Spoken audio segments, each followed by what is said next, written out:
Satu di antaranya harus bisa mendengar pesan dari semesta dan para leluhur untuk bisa pantas disebut Satrio Piningit Sinisihan Wahyu.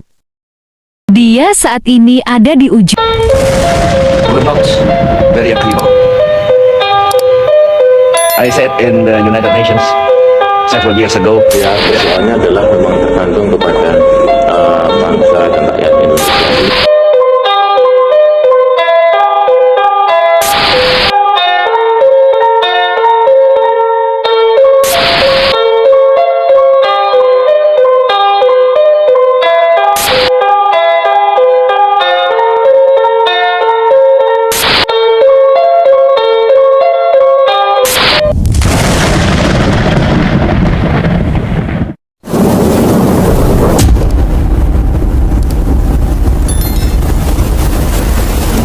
Sugeng rawuh, sana kadang kinasih, mugil tansah pinanggi karaharjan. Sebelumnya, bagi yang belum subscribe, dukung saluran ini dengan like, comment, share, dan subscribe. Tak ada yang kebetulan, semua sudah sesuai dengan lelaku buah dari apa yang ditanam. Mungkin ini kalimat yang tepat untuk kondisi Nusantara saat ini. Jiwa-jiwa satria para leluhur era kemerdekaan adalah titisan moyang zaman kerajaan kuno terdahulu. Lahir dari bumi para satrio dan pewaris tahta Nusantara, sudah sepantasnya kita kembali mengkaji wejangan-wejangan para leluhur kita terdahulu.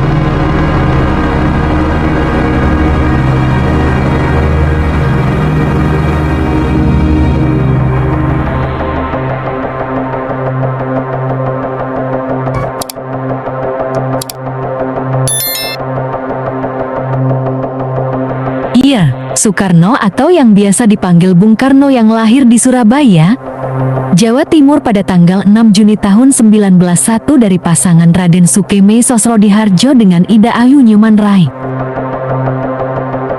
Soekarno hanya menghabiskan sedikit masa kecilnya dengan orang tuanya hingga akhirnya dia tinggal bersama kakeknya, Raden Harjokromo di Tulung Agung, Jawa Timur.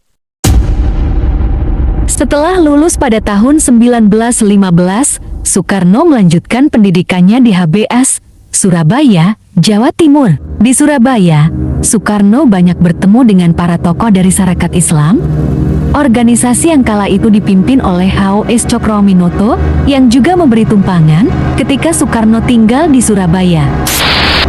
Dari sinilah, rasa nasionalisme dari dalam diri Soekarno terus menggelora. Desember tahun 1929, Soekarno ditangkap Belanda dan dipenjara di Bangcuy. Tahun 1930, Soekarno dipindahkan ke penjara Sukamiskin. Dari dalam penjara inilah, Soekarno membuat pledoi Indonesia menggugat. Namun semangat Soekarno tetap membara seperti tersirat dalam setiap suratnya kepada seorang guru persatuan Islam bernama Ahmad Hasan. Pada tahun 1938 hingga tahun 1942 Soekarno diasingkan ke Provinsi Bengkulu. Soekarno baru benar-benar bebas setelah masa penjajahan Jepang pada tahun 1942. Soeharto adalah Presiden kedua Republik Indonesia. Beliau lahir di Kemusuk, Yogyakarta, tanggal 8 Juni tahun 1921. Bapaknya bernama Kertosudiro, sedangkan ibunya bernama Sukirah. Sampai akhirnya terpilih menjadi prajurit teladan di Sekolah Bintara, Gombong, Jawa Tengah pada tahun 1941. Beliau resmi menjadi anggota TNI pada 5 Oktober tahun 1945. Pada tahun 1947, Soeharto menikah dengan Siti Hartina, seorang anak pegawai Mangkunegaran.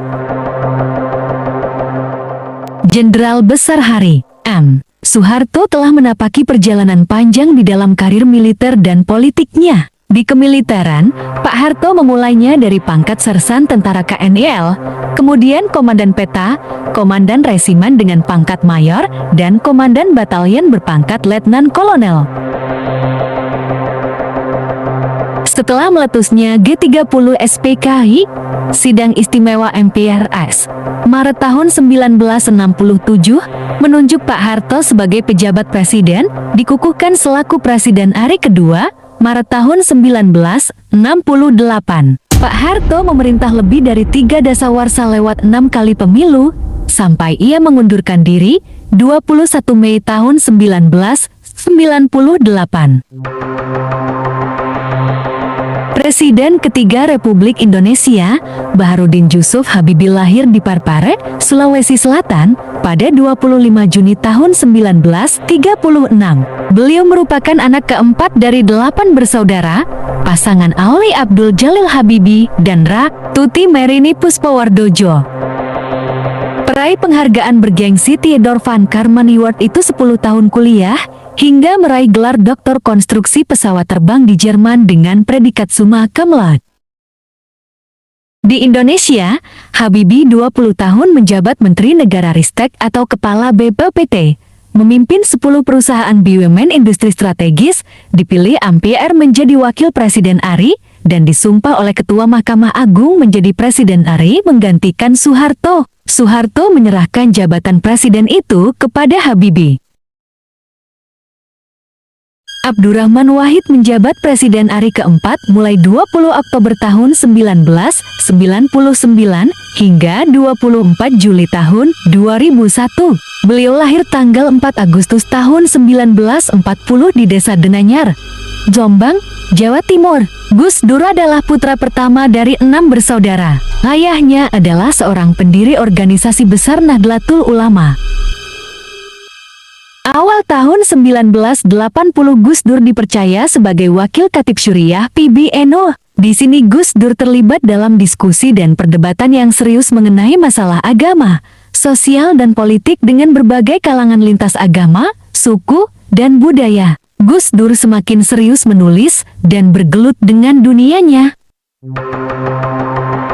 Karir yang dianggap menyimpang dalam kapasitasnya sebagai seorang tokoh agama sekaligus pengurus PBNU dan mengundang cibiran adalah ketika menjadi Ketua Dewan Kesenian Jakarta DKJ pada tahun ke-1983.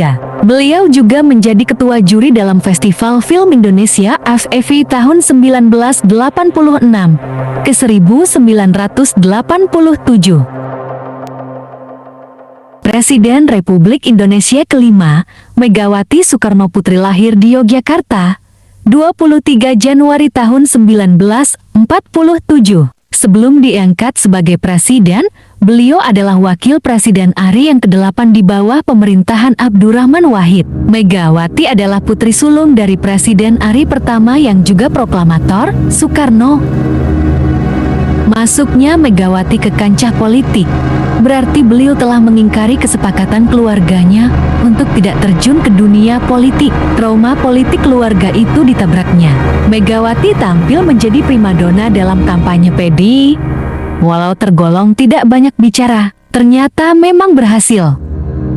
Susilo Bambang Yudhoyono adalah Presiden ARI ke-6. Beliau merupakan presiden pertama yang dipilih secara langsung oleh rakyat dalam proses pemilu presiden putaran kedua, 20 September tahun 2004. Lulusan terbaik Akabri 1973 yang akrab disapa SBY ini lahir di Pacitan, Jawa Timur. Batalion Linut 330 salah satu dari 3 batalion di Brigade Infanteri Lintas Udara 17 Kujang atau Kostrat yang memiliki nama harum dalam operasi militer. Ketiga batalion itu ialah Batalion Infanteri Lintas Udara 330 Tridharma, Batalion Infanteri Lintas Udara 328 Dirgahayu, dan Batalion 305 Tengkorak. Sejak lahir pada 21 Juni tahun 1961 di Rumah Sakit Brayat Minulyo, Joko Widodo tinggal bersama keluarganya di sebuah rumah kontrakan yang berlokasi di tepi sebuah sungai di Solo. Hidup mereka sangat sederhana. Ayah Jokowi yang sehari-hari menghidupi keluarga dengan berjualan kayu. Pada Maret tahun 2012, PDIP dan Partai Gerindra mengusung Joko Widodo dan Basuki Cahayapurnama sebagai calon gubernur dan wakil gubernur pada pemilu Kada DKI Jakarta ke-2012. Pasangan calon ini berhadapan dengan 5 pasangan calon lain dan berhasil menduduki posisi teratas pada pemilu kada putaran pertama.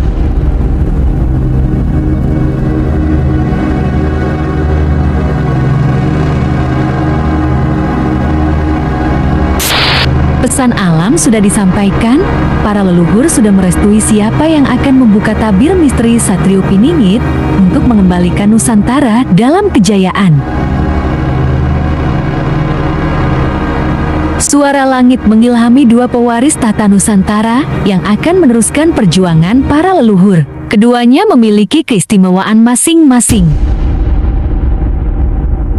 Satu di antaranya harus bisa mendengar pesan dari semesta dan para leluhur untuk bisa pantas disebut Satrio Piningit Sinisihan Wahyu. Dia saat ini ada di ujung